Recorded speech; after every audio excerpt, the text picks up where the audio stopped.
You've seen him, not in a war zone, not on a therapist's couch, but in the quiet tragedy of everyday life.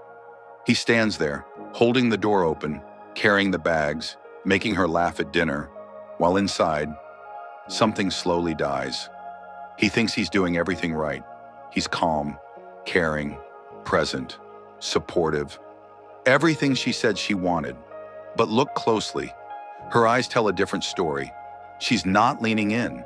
She's leaning away. And he's left wondering, why? I did everything she asked. You want the answer? Then brace yourself, because this truth doesn't come softly. It comes like thunder. She didn't lie to you, but she didn't tell the whole story either, because she couldn't. Not because she's cruel, not because she's playing games, but because she speaks two languages, and most men only hear one. Her words belong to culture, but her desire belongs to nature, and nature doesn't care how nice you are. It doesn't care that you remembered her birthday, or that you listened to her trauma, or that you gave up your dreams to make hers possible. It asks only one question. Is this man a force I can trust? Not does he love me? Not does he open up? But can I relax into him without worrying he'll collapse? You weren't taught this. You were taught to take her literally, to believe her when she said, I just want someone kind, so you became kinder. You believed her when she said, I want emotional safety, so you cracked yourself open like a diary with no lock. You thought love was a checklist, that if you followed every line, she'd stay. But love doesn't work like a contract. It works like gravity. And what most men don't know is that gravity has nothing to do with how much you give. It's about how deeply you stand. The modern man is dying, not from weakness, but from obedience. He's molding himself into what she says she wants, unaware that the more he adapts, the more her body whispers. Something's off. Arthur Schopenhauer saw this centuries ago. He didn't call it modern dating, he called it natural law. He said love, especially female love, is often nature's camouflage, a sweet lie for a brutal truth. That truth? Her desire isn't polite, it's primal. It doesn't care about the promises you make, it cares about the pressure you can handle. She says she wants softness, but her nervous system aches for stability. She says she wants a man who listens, but not the one who spills his insecurities without a frame. She says she wants vulnerability, but what she's really asking is, can you bleed without breaking? Can I break down without breaking you? That's not emotional openness. That's emotional leadership. And most men never hear that because they're too busy proving they're good when what she's actually testing for is whether they're strong. Not physically, not financially, but spiritually. She wants to feel you before she can ever follow you. But if you keep shrinking to make her comfortable, you'll never lead her anywhere, not even to yourself. So ask yourself, brother, have you been making her smile? Or have you just been trying to avoid her leaving? Because the truth is, the more you try to hold on, the more she starts to slip away.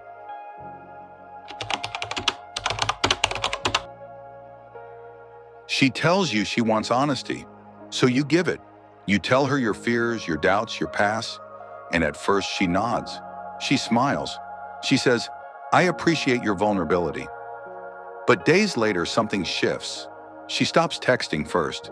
She seems distant. You ask if you've done something wrong. She says, no, I've just been busy. But your gut knows better. And that's when the confusion sets in.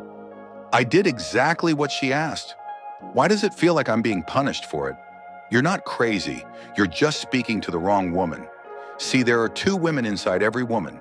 The first one, her social self, is the one you hear.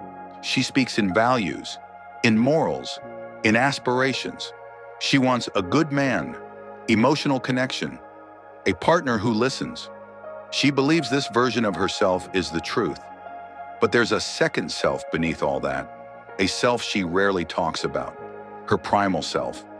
This one doesn't use language, it uses instinct. It doesn't care about your morning texts, your heartfelt confessions, or how much you get her.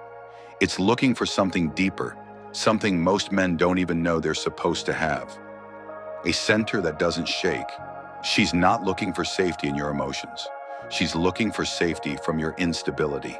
Not because your emotions are wrong, but because they overwhelm her when you have no ground beneath them. She wants a man who can hold her chaos without becoming it, who can feel deeply and still stay rooted, who can stand there like a mountain while she rages like a storm, not because she's broken, but because she's testing the structure around her. And most men, they collapse at the first gust of wind. They hear vulnerability and think, okay, I'll just open everything. But vulnerability without grounding is not intimacy. It's emotional dumping. And it doesn't make her feel closer. It makes her feel like she has to carry you.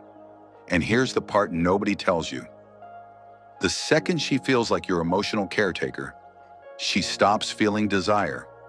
Not because she doesn't care, but because she's not wired to lead the dance.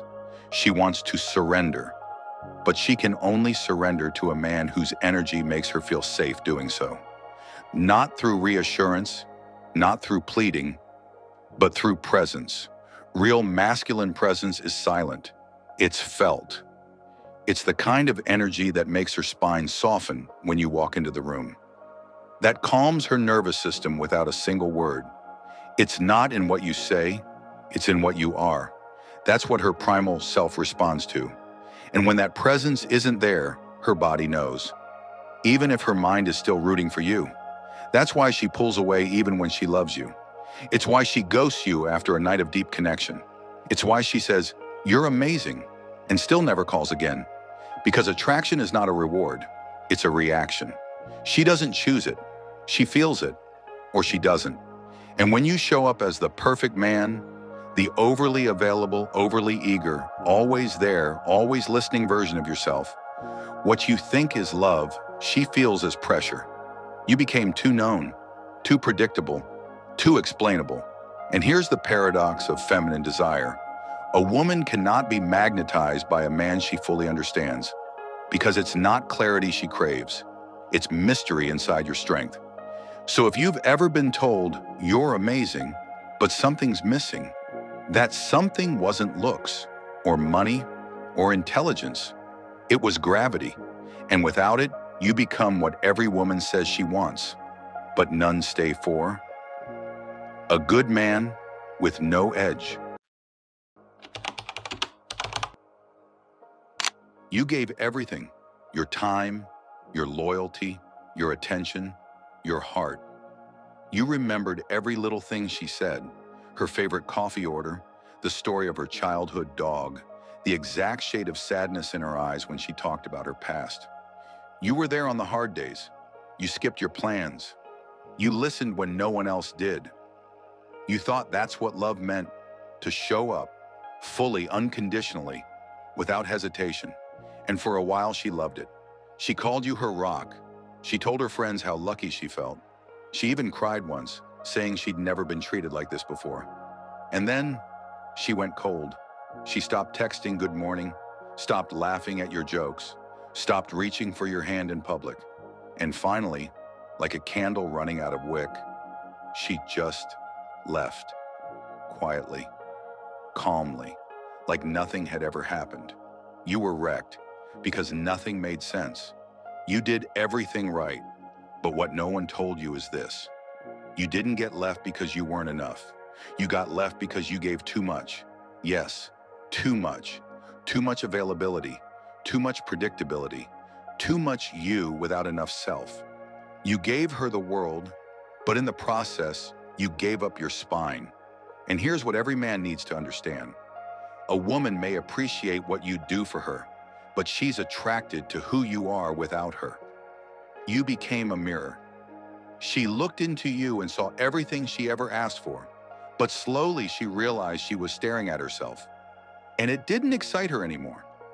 Not because she's ungrateful, not because she's toxic, but because she's not designed to desire what's already won. Her primal self needs polarity, friction, tension, mystery, not drama, but dynamic. A man who has his own center of gravity, one that she orbits, not commands. And when you gave her access to everything, Your thoughts, your plans, your peace, your boundaries. Something inside her recoiled, not because you failed her, but because you abandoned yourself for her. That's what Schopenhauer meant when he said, "A man can only be himself so long as he is alone." It wasn't about solitude, it was about sovereignty. Because when you start orbiting her, when your entire emotional climate depends on whether she texts back, you lose the very energy that attracted her in the first place. You stop being the mountain she wanted to climb and become the mud she walks over to reach higher ground. And here's the part most men never recover from. You thought you were being noble. You thought you were doing love the right way. But love without masculine grounding becomes weightless. It floats. It clings. It pleads. And that's the moment her nervous system goes on alert. Because to her body, emotional neediness doesn't read as love. It reads as danger. Not because she wants a heartless man, but because her biology is scanning 24/7 for one question.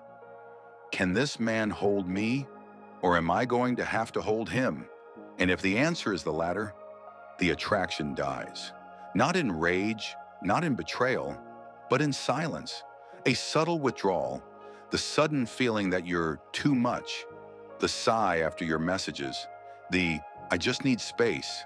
It's not space she wants. It's distance from your emotional dependency. Because when she feels your sense of self dissolving, her body interprets it as weakness. Not physical weakness, but energetic collapse. And nature has one brutal response to collapse: distance. So if you've ever wondered why the more you gave, the more she drifted, it wasn't because you loved too little. It was because you loved without grounding. And that kind of love, it doesn't feel like romance. It feels like responsibility. And no woman stays in love with a man she has to carry. Let's strip it all back. Forget the dating advice. Forget what she said in couples therapy. Forget what your mom told you growing up. Let's talk about what actually works. The man she can't forget? The one who lives in her mind even when she's moved on? He's not the one who gave her everything. He's the one who never gave up himself. He didn't orbit her world. He didn't collapse into her moods. He didn't explain his boundaries like he was asking for permission. He stood firm, not with arrogance, not with ego, but with that rare kind of grounded confidence that says, "This is who I am. You're welcome to join me, but I won't lose myself trying to keep you." That energy, it's intoxicating, not because it plays games, but because it speaks to her primal code. She doesn't want a man who dominates. She wants a man who doesn't flinch, who can walk through her storms without breaking, who can hold his center even when she's testing the edges. Because here's what no one says out loud.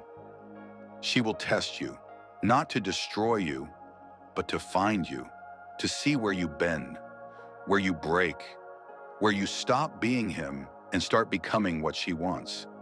Because the second you betray yourself just to make her stay, she knows. And something deep inside her goes cold. Because attraction, real, lasting attraction, doesn't live in comfort. It lives in tension.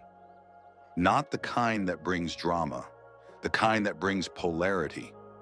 The charge between two sovereign beings who don't need each other, but choose each other.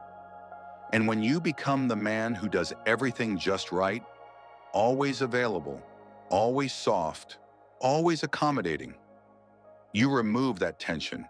You become neutral, and the feminine cannot magnetize to neutral. She needs to feel the edges, the challenge, the depth of your spine, not just the softness of your heart. She wants a man who leads, not with control, but with clarity, who can be emotionally available without being emotionally unstable, who can be gentle without becoming spineless, who can love her fully without needing her approval to breathe. And that's what Schopenhauer understood long before the first red pill video, long before alpha male was a hashtag. He knew this truth. A man who is not master of himself is not fit to be master of anything, least of all a woman's heart. That's not cruelty. That's reality. A woman can only surrender into something that feels stronger than her storm. And if you're not that, she won't stay. Not because she doesn't care, not because she wants a bad boy, but because instinct is louder than intention. Her body doesn't respond to logic. It responds to energetic contrast. So while you're thinking, but I was kind, I listened, I was there, she's feeling, why don't I feel drawn to him anymore? She wants to want you, but her nervous system doesn't lie. And the deeper tragedy, she won't be able to explain it. She'll just say, you changed. I need space. Something's missing. And you'll spiral, blaming yourself, trying harder, opening up more, becoming even less of who you were at the beginning, the man she actually admired. Because here's the brutal paradox. The more you try to become what she says she wants, the further you drift from what her biology respects. She doesn't want you to be a mirror.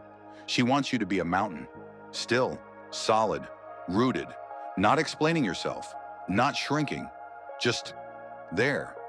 And until you become that, not pretend to be, but truly become, every woman will eventually say the same thing.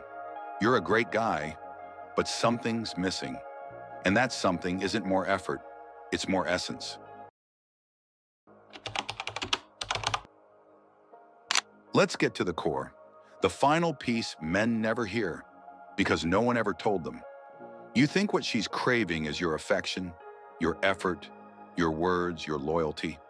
But what she's really dying to feel is your fire.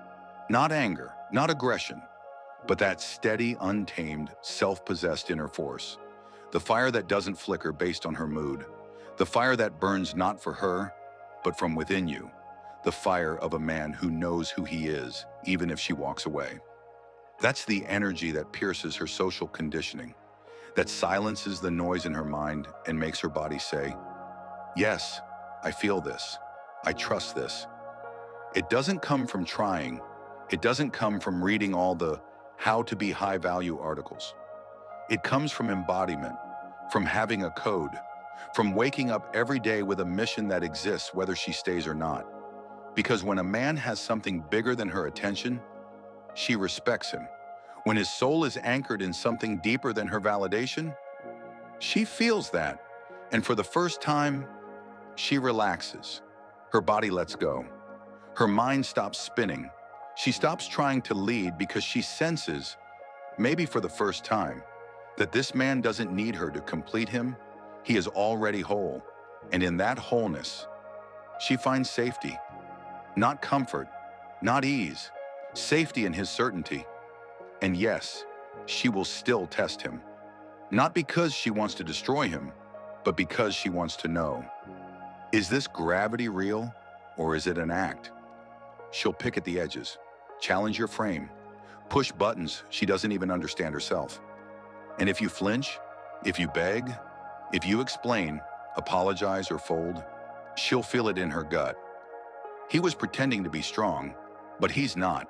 And the magnetism dies, not because you were weak, but because you were performing strength, not embodying it. Here's the truth. A man who needs her to choose him will never be the man she truly chooses. Because the feminine can only surrender to what it trusts, not to sweetness, not to romance, but to unshakable presence. And when you become that, not as a tactic, but as your truth, she comes alive in ways you've never seen. She softens, she follows, she glows, not because you controlled her, but because your fire reminded her how to be feminine again. That's what no one teaches men anymore. That polarity isn't a game, it's a law. And when a man shows up as fire, a woman instinctively becomes the container for that fire, not the cause of it. She wants to feel the burn of your purpose, the gravity of your silence, the stillness of your decision-making. Not because she wants to be led like a child, but because she's tired of leading herself. And if you collapse into her arms like she's your therapist, your mother, your reason for living, she'll cradle you for a while. But eventually, she'll put you down because no woman wants to carry the man she's meant to dance with. So the question becomes, are you going to keep building yourself around her comfort, Or are you ready to build a fire so strong she feels safe enough to melt? That's the difference between attraction and devotion, between momentary interest and eternal magnetism. And it's only found when a man stops asking, "What does she want me to be?" and starts answering, "Who am I when no one's watching?" Because that man is unforgettable.